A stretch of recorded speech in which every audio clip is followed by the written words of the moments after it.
നിവിൻ പോളി നായകനായി വന്ന ചിത്രമാണ് സർവമായ. ആഗോള ബോക്സ് ഓഫീസിൽ 118 കോടി നേടി വമ്പൻ തിരിച്ചുവരവാണ് നിവിൻ പോളി ചിത്രത്തിലൂടെ നടത്തിയത്. ചിത്രം കേരള ബോക്സ് ഓഫീസും തൂക്കിയെന്നാണ് പുറത്തുവരുന്ന റിപ്പോർട്ട്. നിവിൻ പോളിയെ നായകനാക്കി അഖിൽ സത്യൻ ഒരുക്കിയ ചിത്രമാണ് സർവമായ. സമീപകാലത്ത് ബോക്സ് ഓഫീസിൽ മികച്ച പ്രകടനം നടത്താൻ നിവിൻ പോളിക്ക് സാധിച്ചിരുന്നില്ല. എന്നാൽ നിവിൻ പോളി തന്റെ സ്വാഭാവികമായ ട്രാക്കിലേക്ക് തിരിച്ചെത്തിയെന്നതാണ് സർവമായയ്ക്ക് ലഭിക്കുന്ന പ്രതികരണങ്ങൾ സൂചിപ്പിക്കുന്നത്.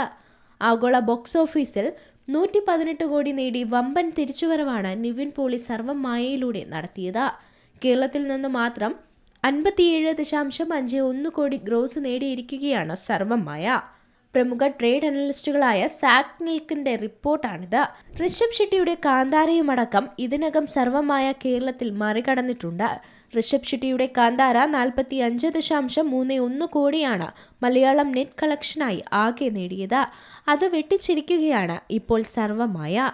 പാച്ചുവും അത്ഭുത വിളക്കും എന്ന ചിത്രത്തിലൂടെ ശ്രദ്ധേയനായ സംവിധായകൻ അഖിൽ സത്യൻ ഒരുക്കിയ ചിത്രമാണിത്. നിവിൻ പോളിയെ ആരാധകർ ഏറെ ഇഷ്ടപ്പെടുന്ന സ്വാഭാവിക നർമ്മത്തിന് പ്രാധാന്യം നൽകുന്ന പഴയ നിവിൻ പോളിയായി ഈ ചിത്രത്തിലൂടെ തിരികെ കിട്ടുമെന്ന പ്രതീക്ഷയിലായിരുന്നു സിനിമാ പ്രേമികൾ.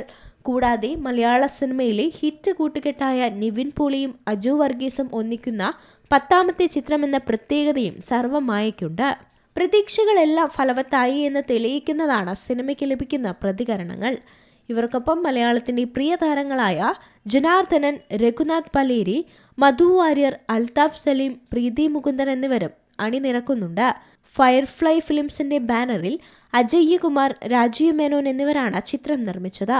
അഖിൽ സത്യൻ, രതിൻ രാധാകൃഷ്ണൻ എന്നിവരാണ് എഡിറ്റിംഗ് വിഭാഗവും കൈകാര്യം ചെയ്തത്. Entertainment desk, Zee Malayalam news. ഏറ്റവും പുതിയ വാർത്തകളും വിശേഷങ്ങളും വിരൽ തുമ്പിലറിയാൻ സീ മലയാളം ന്യൂസ് എല്ലാ ഡിജിറ്റൽ പ്ലാറ്റ്ഫോമുകളിലും ലഭ്യം.